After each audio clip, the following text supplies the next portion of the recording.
Hello everyone. Nice to have this lovely panel. So we'll be talking about, of course, what you said, indigenous knowledge, and we're in this place where the climate crisis is heavily affecting indigenous people. But we'll start out with introductions, amazing speakers, just to get us on a familiar page. So we'll start off with you. Tēnā koutou katoa, greetings in my own language. Ko hukurangi te maunga, ko waiapu te awa, ko Ngāti Porou me rongo whakātō o ku iwi, ko te Amahia Walker tōku inga. Hukurangi is my mountain, Waiapu is my river, Ngāti Porou is my tribe, and my name is Te Amahia Walker. I'm from Aotearoa, New Zealand, and I guess I'm here today to speak to with this amazing panel, and I just wanted to acknowledge just how grateful I am to be sharing space with you all. I feel very honoured to be here, and I guess my background is mainly in bridging the gap between Indigenous knowledge and Indigenous ways of being with Western knowledge, and working with Western companies, you should say. So yeah, just honoured to be here and also have a background in the marine environment space. So we'll speak to that later. Thank you. Yeah. Hi everyone, my name is Sydney Males Moinala. I'm from Ecuador. I'm a young woman, Quechua, from Otavalo community in the Andes, in the mountain. I work like a consultant international in the organization BILM, Black Indigenous Liberation Movement. I work with my community, with my Quechua community. We defend the mountains and our waterfall, our rivers, our lagoons, and we are here with my organization because we need that connection with other people, with other countries, and especially with indigenous people and Afro-descendants people for do more powerful or work. So I want to share the a short comment in Quechua, because Quechua is my first language, my native language. So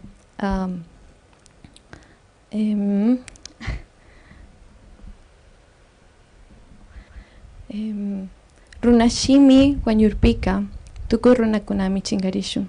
And it means like if our language, our native language died, we, like indigenous people, we're going to die too.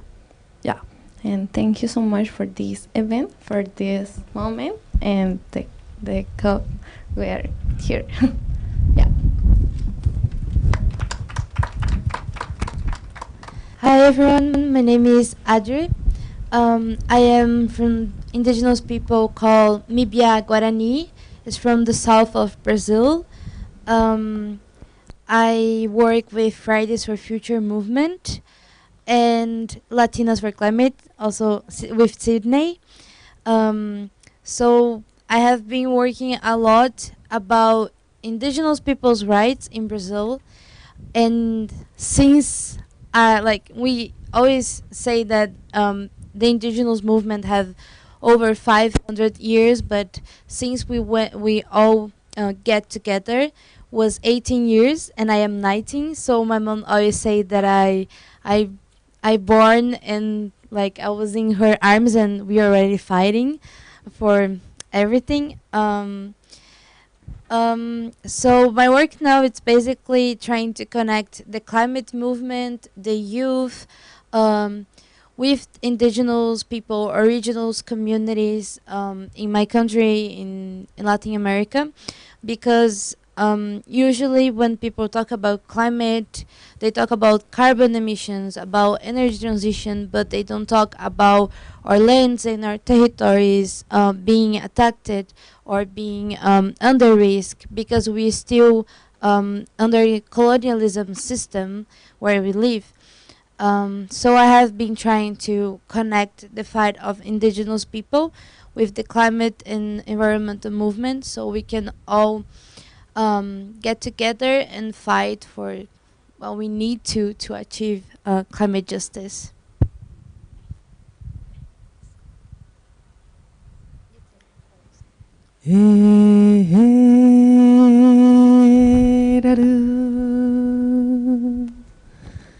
Y ahora en Coruba, mi nombre Toco Ingoa, me voy a presentar en Rapa Nui. Toco Ingoa Vairoa, Ika, Goldman, Tok Papa, Taniera. Auge vi Rapa Nui, vi Hakake, mo Hapa Otehnua, Hangao mo Piri, mo Hakapuai, Teanga, Maururu ki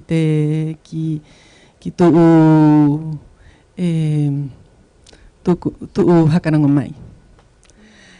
Mi nombre es Bairoa, soy Rapa Nui, Easter Island, Isla de Pascua, perteneciente a la Polinesia y del territorio de Chile, del país de Chile.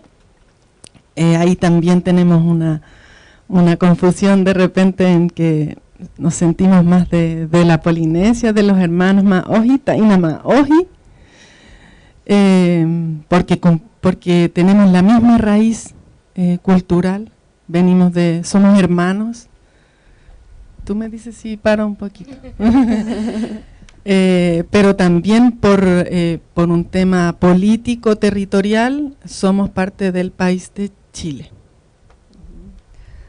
So, my name is Vairoa Ika Goldman. I am from Rapa Nui, Easter Island, which belongs to the Polynesia, and also politically it belongs to Chile. But we really identify ourselves much more with our sisters and brothers from the Polynesian. We come from the same root culturally, so there's always some tension in regard to belonging to the continent.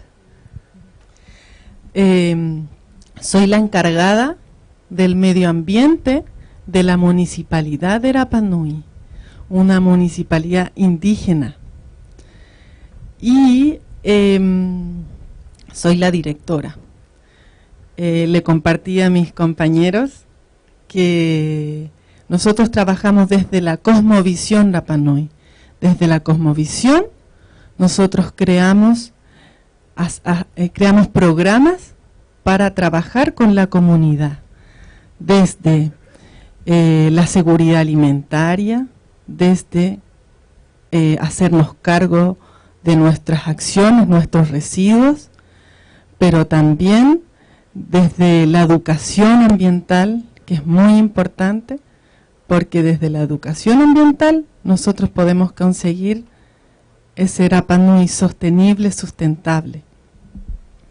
So I am the director of the Environment Department in the municipality of Rapa Nui, which is an indigenous government system, and we are carrying out programs based on our cosmovision, programs for food security, for the good handling and management of our waste, and also for education, so that everyone can collectively assure our sustainability in the island. Y por último, para terminar mi presentación,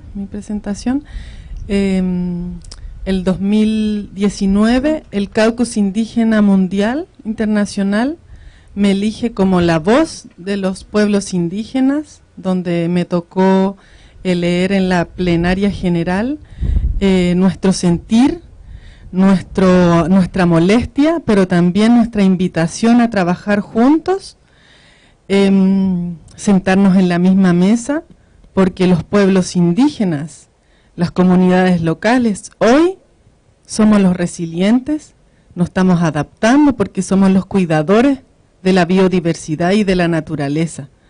Los recursos naturales están en nuestros territorios. Entonces, nosotros desde ahí también los invitamos a trabajar juntos por el cuidado del medio ambiente, por el cuidado del mundo. Entonces, necesitamos ese apoyo, ese trabajo, y porque somos un equipo. Entonces, mientras no nos vean como unos partners o como unos equipos, no podemos avanzar. So back in COP25 in 2019, I was part of the Indigenous caucus, and I was asked to be the voice that would speak on behalf of the caucus at the plenary session, where we presented our position, which is a manifest of the tension that exists about how leaders are considering addressing the problems in our territories. And we really want to be partners in how that is done, because that's the only way that we're going to really solve problems for the planet. Thank you. Thank you very, very much. We know that, of course, indigenous people are heavily affected by climate change, and our way of life has always adapted to this and has always provided solutions towards the climate crisis. So I wanted to hear from you, and since we are next to the sea, I think we ought to start with someone from the sea with deep connections to the ocean, on how is climate change affecting you, and how has your community adapted to that, and what are some of the solutions that we're seeing from this, or were already existing, that are shaping this situation that we're in. Thank you. Well, thank you for the question. Before I start, I just want to situate myself properly and centre myself in this discussion, which is as an Indigenous wahine Māori of Aotearoa, and also I'm an Arctic Angel representing a connected network of young climate activist women, and building their capability and capacity to speak more in promoting climate justice. In addition to that, I'm a Sutai Ocean Fellow, so with Conservation International in Neotero, and that fellowship is building a network of Pacifica women, Indigenous Pacifica women, to lead initiatives to better protect our oceans. So I wanted to make clear of the position I speak from with this answer. And coming from Aotearoa, it's a colonised country. It is also a first world country. However, we've had a lot of experiences of being left behind when it comes to the climate change and its impact on us. I can only speak from where I'm from, which is a coastal tribe on the east coast of the North Island, and we are suffering from coastal erosions, from sea level rise. It's taking our ancestral coastlines that have provided our food source for many generations, and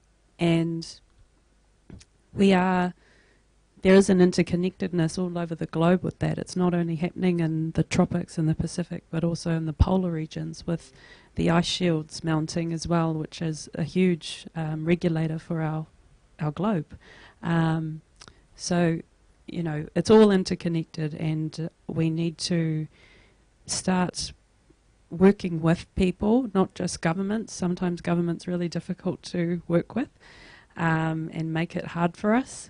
But we can work with others, with allies. I think that's what's needed, and at the heart and centre of all these initiatives, whether it's through legislation, policy, regulation, we need to centre Indigenous worldviews in those. That has to be the underpinning philosophy, the ontology behind all these policies, because we put ourselves as being subordinate to the environment. We are their descendants. And our current policies, our existing frameworks that exist, they come from a Western philosophy, Western philosophies of humanity being bigger than the environment. So, you know, we're doing what we can in our space, my little coastal area back home.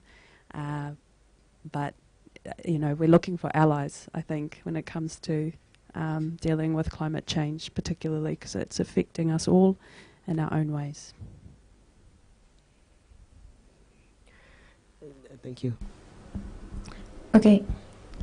First, please, sorry for my English because I don't speak very well, but I'm going to try. And okay, thank you. But well, I think that the very problem in my community is like when the other people like transnationalism come in this town as our people to what we need and what going to do with their project, because they invade our territories, principally in the indigenous community, because we have rivers, we have a waterfall and the mountains, and this is essential for all. We start with a philosophy and cosmovision of our culture, because we think that start with education with this philosophy is very important for our children. We have a very strong light, but we create a project with a Cabildo Quichua Otavalo in the education, with the culture, and with the language, because we think that the three points are very important for all country, because we can take impact with our local community and then with all the country. So yeah. Okay, thank you. I think it's super hard to talk about Brazil because Brazil is like the size of a continent, and just the state I live is the size of Ecuador. So it's super huge. In my state, in Brazil as all we have 6 biomes. So everyone knows the Amazon, obviously. And something we are trying to do is to show people that all the biomes we have, it's all important, such as the Amazon rainforest, because people like to talk about Amazon rainforest, like people in Europe, global leaders have interest, yes, in the Amazon rainforest, but actually they see the Amazon as like through satellite images. They don't see the people inside the Amazon. They only see trees, rivers, and cute animals, but they don't see the reality that it's happening a war inside the territory, that miners and fishermen that are not legal are entering in your lands and are shooting our indigenous people. Don't matter if we have children there, if we have our old people there. And we have a lot of indigenous people that just disappeared, they're murdered, and the government don't do nothing about this. Actually, our actual government, Bolsonaro's government, received a lot of minors in his office. So instead of trying to get better in the security of the territories and the security of indigenous people. He was helping our enemies. He was helping who are attacking us and killing us. And what we have been trying to do in Brazil is to keep the forest stand, to keep our trees stand up, and trying to keep our nature alive, because we carry one of the biggest tropical rainforests in the whole world. So it's a huge challenge to take care of it. And who is taking care of it is being murdered.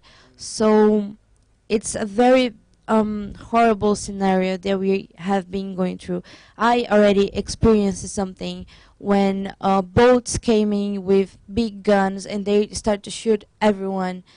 I think it was like the worst day in my life.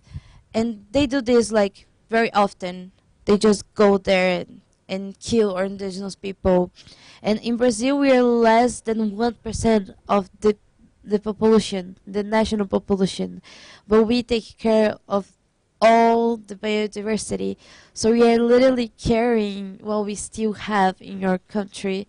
Yeah, it's like a huge struggle. We are just like asking for basic human rights. We are just asking for what is ours actually, and we are just asking, like, we say that our fight is for life, not just our life, but everyone's life, because the reason everyone is breathing is because indigenous people are taking care of the territories, are taking care of nature.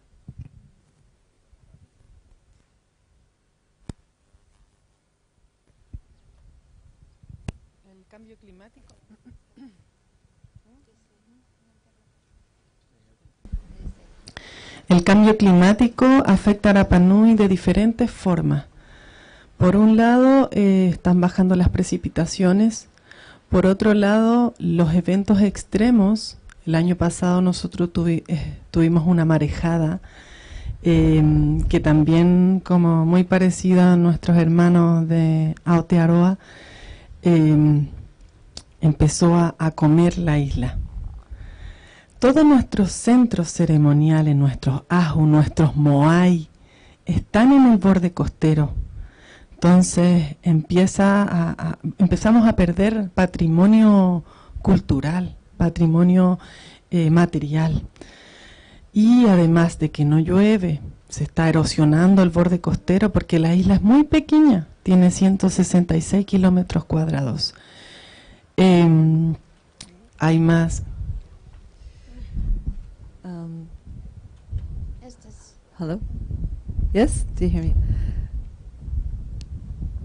So our island has 166 square kilometers. It's very small. And we are suffering from extreme drought and also other extreme events. For instance, the sea last year came in with huge waves that started to eat up our coastal line, and the moais and the sacred stone deities are around the edge of the coastline, on the coastline. So our cultural heritage is being eroded and eaten up by this extreme movement of the mass of the ocean.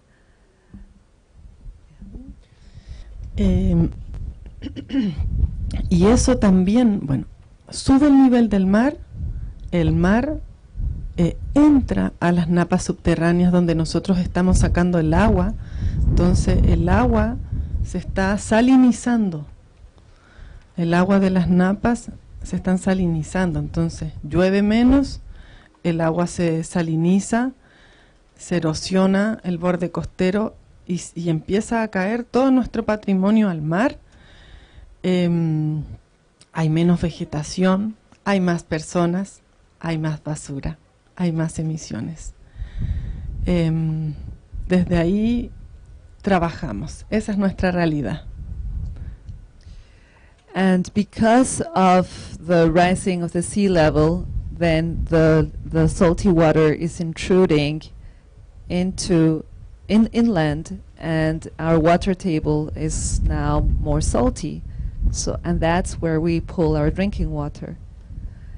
So we're suffering from drought, extreme drought, the erosion of our coastline, the intrusion of water into our water table for drinking water. There's also an increasing population, and there's more waste, and there is also pollution in the air. Además, estamos al lado de la isla de plástico del Pacífico Sur. Por cientos de años nos va a llegar la basura del mundo. Todos ustedes saben que el océano era el vertedero y sigue siendo el vertedero. Ayer me tocó bucear acá en Egipto, hermoso todo, pero había basura. Entonces, como les decía, es la educación ambiental, y desde la cosmovisión Rapa Nui, que lo primero es el autocuidado, el moa tatou, o tatou. Entonces, el moa es uno de los valores principales de la cosmovisión. Yo me respeto a mí, qué es lo que hago, cómo pienso, cómo me alimento, qué hago, si descanso. Eso es muy importante, y eso lo tenían claro nuestros ancestros que hicieron estos moai de 10 metros, de cientos de toneladas, que hoy son conocidos por todo el mundo. And in the ocean, there is one of the largest islands of plastic right next to us. And for hundreds of years to come, this island of plastic that reflects all the waste that all of the continents are putting, beyond their location, and which ends up in the ocean. That's what we're going to have right next to us. Oceans have been, in fact, let's say the last place for the waste.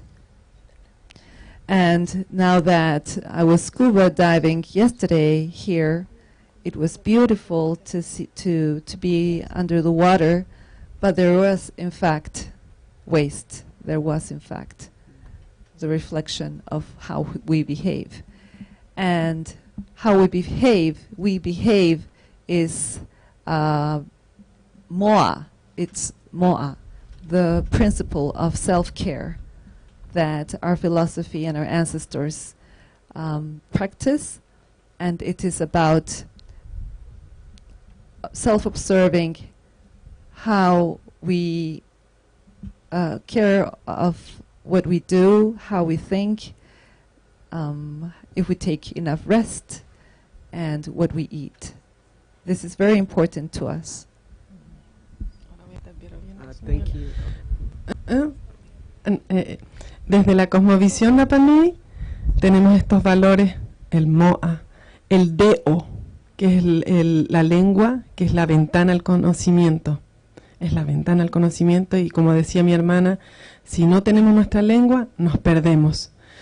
Entonces, es el moa, es el deo, es el ticaan, que son nuestros protocolos, nuestras formas de trabajo. Esto se hace, esto no se hace. La familia también es parte de un valor importante. Nosotros somos hermanos de la tierra. Hay que cuidarse. Y el hanga es ese poder que uno tiene, que te dice, hoy me levanto y tengo que hacer esto, tengo que trabajar, tengo que cuidar el mundo, tengo que cuidar a mi familia, la naturaleza, tengo que buscar el alimento. Y así, para no alargarme más, eso es, en resumen, la cosmovisión. So our cosmovision has all these principles. One is about self-care, the other is about language. the other is about the family. The hana, which is the strength to rise every morning with all the good intention and the energy to do things. And the mutual respect, the mo'a. Yes. That was very powerful, and we are all, as indigenous people, we face the highest impacts of climate change. I think we can all agree to that. And we have the solutions. We protect about 80% of the world's biodiversity that is crucial to addressing climate change. But most times, most of our resources, like Adriani said, are exploited. It's invaded. And Adriani, maybe you can speak to how can we what are solutions that will avoid the exploitation of these resources by others, and respecting the fact that we are the protectors of this area. I think I always say that I think the cause of climate crisis, and not only climate crisis, but so many other issues like racism, sexism, it's all colonialism fault. So I always keep imagining when the colonizers came to our continent, over 500 years ago, what if they arrived there with being reasonable people and thinking, whoa, these people are here, I don't know for how much time, let's keep in touch with them and know how to take care of it, because they are here, so they probably know how to take care of this place. Let's learn with them. But no, they just ignored. They just sought profit. And I think this is what colonialism teach people, that you don't see nature as something we are part of, but something that you can take. And that's why we all indigenous people keep standing, because if we are part of nature, how we can not protect, because we are all the same. And I think for this issue, I think it's very complicated when we try to talk to people how important protect biodiversity it is for us, because usually they think it's not that much, it's not something that it should matter so much for the whole planet. And I think we indigenous people have the best sustainable way to live, and there's so much they could learn from us, as we learn with each other also, with someone in the rainforest, with someone in the ocean, in the island, with someone in the mountains. We learn so much from each other, and they could, see our knowledge as something that they can, I think, just absorb but not take it, because this also happened when we try to say, oh, indigenous knowledge is so crucial, it's so important, and they just, something else for us to take it again. So we are, our kind of history is in museums, or right now they did a research in Latin America with herbs that have a lot of benefits for health, for something that they don't have cure in medicine. And they found out this, there was over 1,000 years inside the land, protected by them, and they're now taking all of this knowledge and trying to make a profit of it. With all of this, they're trying to get money with our knowledge, with our herbs. And I think we are in this process of trying to get people understand the respect we have with nature, is because we understand us as part of this, and they also need to understand they can be part of this as well. together with us, but they have to come back, because even they're not the colonizers, they still inside this colonialist system, and they are still reproducing this system. Because we can say, oh, but the colonizers are dead, like this was so many years ago, but the system is still here. You know, we are still suffering with this. So I think we still need to share about how important our voices is, how important is to understand about indigenous people, and how they can be allies and not our enemies, how they can also get benefits with all we can offer to them, but this cannot be something just like from them to take it, you know. Sydney, really what she has said is we need to be allies, we need to be considered as the implementers, the partners on the ground. How does that look like for you in Ecuador, in the ecosystem you come from? Okay. I have a lot of things that I need to say, so I'm going to need your help me, please. I'm going to speak in Spanish, so I need that you translate. Okay, ya. Bueno, yo vengo de las montañas. Tenemos nevados. Yeah. I came from the mountains, and we have, it's like snow, snow peaks and mountains. Sí. Y nosotros estamos trabajando, como ya les había dicho, con el Cabildo Quichua Tabalo, con organizaciones internas locales y con la participación de varios jóvenes indígenas. So we have been working with different organizations like Quichua Otavalo and the other one, jóvenes indígenas and indigenous youth. Yeah. Estamos realizando proyectos específicamente por el cuidado ambiental, que es por nuestras montañas y por nuestra agua, en contra también de la minería. We're doing projects to against the mining, and also to protect our mountains. Yeah. También con la educación, especialmente con la educación bilingüe. Also with about the bilingual education, indigenous language, and because my first language is the Quechua, the second is the Spanish, and the third is the English. Yeah. También estamos trabajando con con la organización de las comunidades, porque hay las comunidades rurales y las comunidades urbanas. Y es importante que nosotros conectemos desde la ciudad con las tierras nativas, porque ellas son las más afectadas y que ellas no tienen la voz para poder estar participando en estos lugares tan grandes.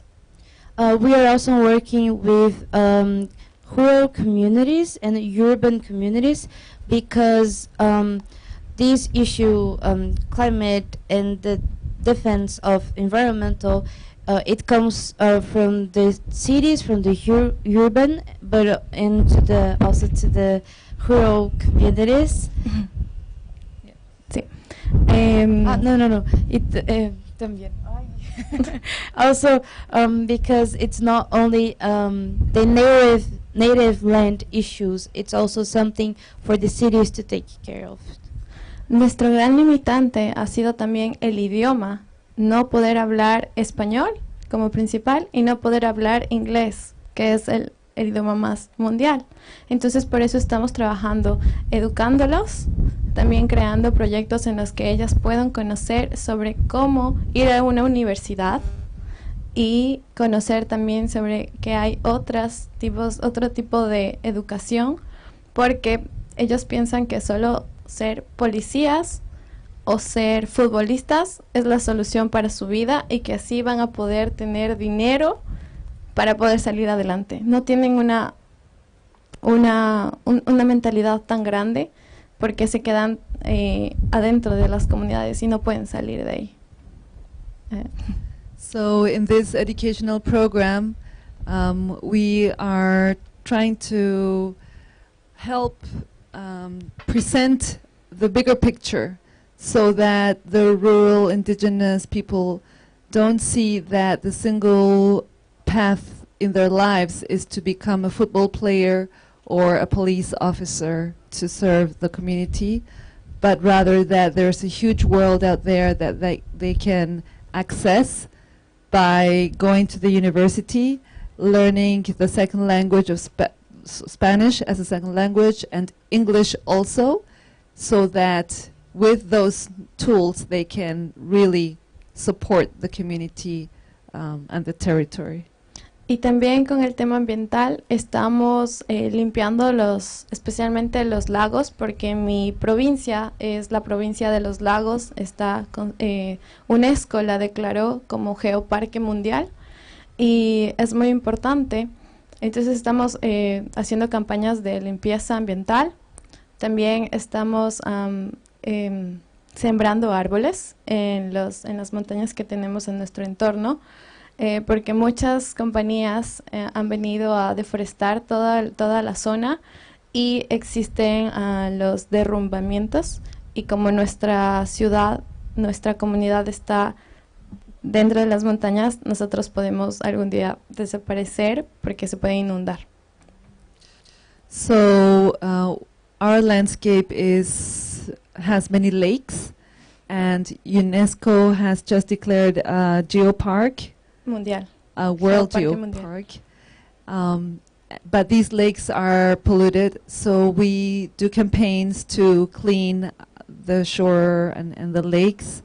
And we're also planting trees back in our mountains because companies came and totally deforested our mountains, and landslides are very common due to that, exposure to the heavy rainfall. So we are covering with trees. Yes.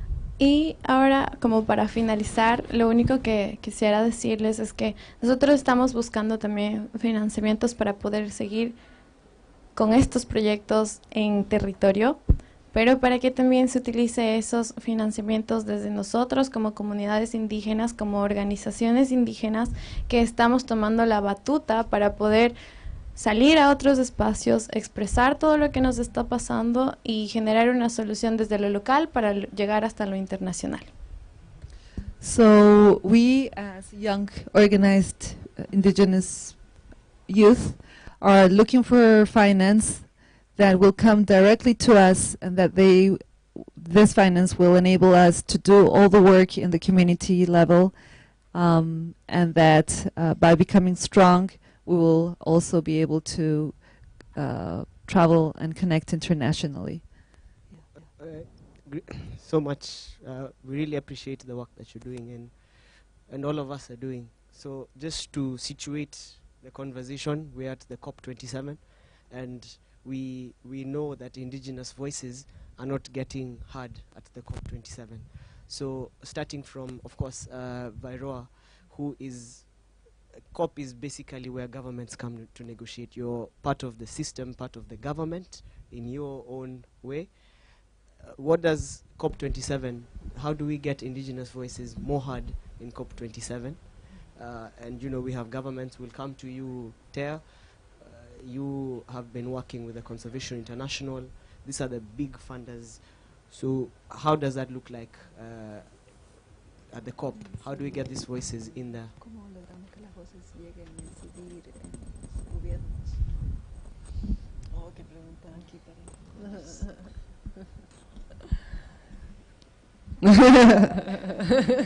Tough one. El domingo participé de la reunión del caucus indígena. Primero participación,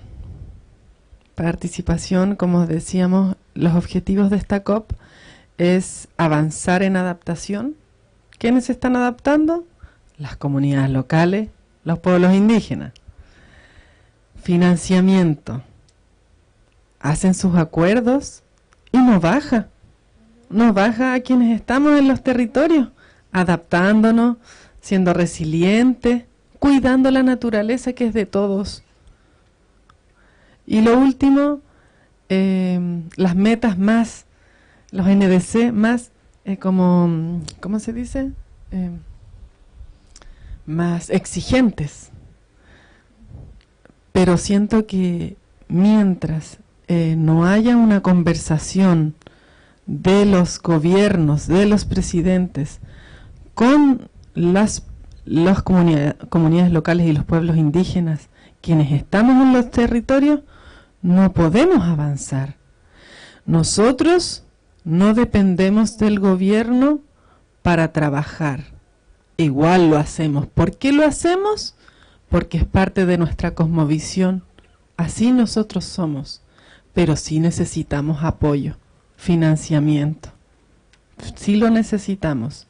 En mi caso, en Rapa Nui, tenemos muchos programas muy buenos donde estamos haciendo huertos a todas las familias, estamos haciéndonos cargo del residuo textil, tenemos tiendas gratuitas para la comunidad, estamos transformando todo ese material en cojines, en alfombra, en ropa, todo ese material, porque ahora la ropa es desechable, pero eso nosotros lo utilizamos.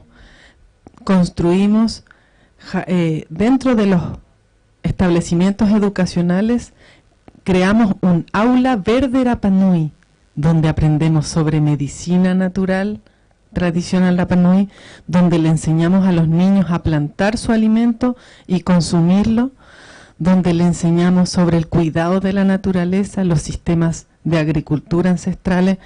Hermana, me extendí mucho, quizás no retiene.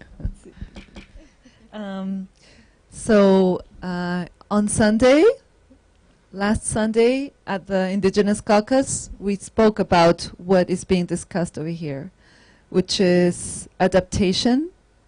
And who is adapting, if not local indigenous communities? Finance. Who's needing the finance? Everything is discussed, big numbers, but what gets really into communities? And in Rapa Nui, we have a beautiful program regarding the growing of family orchards or family gardens. We have made more than 1,200 family orchards, and there's also the management of textile waste. So we are reusing clothes. We have a free store where families can go and thrift. And we're also making all kinds of new things, cushions and curtains and clothing. And we also have a herbal medicine garden for children to relearn their and continue learning medicine and traditional foods. And yes, we do this even if there's no fund, even if there's no money coming in, because this is our way of life. En resumen, la solución al cambio climático está. Ahí está. ¿Por qué, como decimos en Chile, la vuelta larga? COP27, COP28, COP29, COP. Solution. Financiamiento. Apoyo. Ahí está. It's simple. Did you get it? Just support directly, not so much fuss about discussing. And that's to wrap it up. I think that was a really strong message. Get the finance to us. And so having worked with, of course, then the Conservation International, being involved in this heavily in this space, for us indigenous people and young Indigenous people, how do we get these resources? How do we make sure that we position ourselves such that these solutions are not coming from outside, but the resources are actually going through us? Oh, that's a big question. So I think the value of these spaces, even though it's COP, they are places for us to come together and meet and not be with government, not be a part of negotiations, but for us to come together. And because usually many Indigenous peoples and other groups are only observers at these meetings. However, there is opportunities for us to connect, to create relationships, and actually find solutions that take the government out of the equation. I know we need them still, and we can work with them, but I think we can get further ahead now and not wait, because we are on the front line as peoples. We are the first. We have all to lose: our lands, our waters, and our identity at the end of the day. That's what makes us who we are.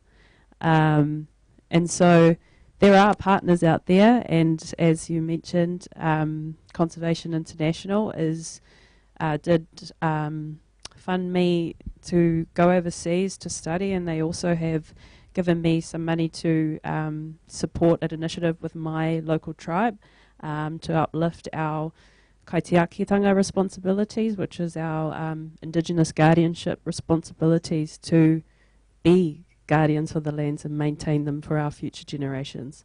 So they have a real investment in Indigenous peoples, and we need to find more, and I really hope other NGOs move away from the advocacy. Well, advocacy is still needed, don't get me wrong there, but I think we need to start taking action now, and I think by devolving responsibility back to Indigenous peoples, and financing that and being bold with that leadership, that would, I think, make all the difference, and resource us to do it. Be bold. The way that things have worked, the existing frameworks have not worked. That's why we're here. That's why there's a climate crisis. That's why there's biodiversity loss. There's been mismanagement of natural resources all around the globe, and that's really come from a colonised framework, and we need to decolonise that, and Indigenous peoples are the only ones who need to be ahead of that and be leading that, and we need people who believe in us to be bold and not follow the grain, go against the grain and support us with that. And yeah, there's possibilities out there. Conservation International isn't the only one, I'm sure, but in my experience, they've really backed us up, backed me up as an individual. Also, there's a delegate of 20 Māori Indigenous peoples here. That's the largest delegation of Indigenous peoples I think any country's ever got, but that was all funded through an NGO. They're not here with the government. The government is ignoring we're treaty partners. We have a treaty relationship, that they are not engaging with us on this event. So, you know, that's the type of leadership that's needed, and that finance leadership is needed to be bold, to trust us, and let us lead the way. Perfect way to conclude the session. So I'd just like to take this opportunity to thank you for the knowledge. You know, we're talking about knowledge. A lot of knowledge has been passed through here that is rooted in our ways of life, and thank you for everyone for listening in. We'd like to just keep this conversation out there at the COP. Let's keep doing what we're doing. I think that's a key message, and position ourselves to be co-partners in addressing the climate crisis. Thank you.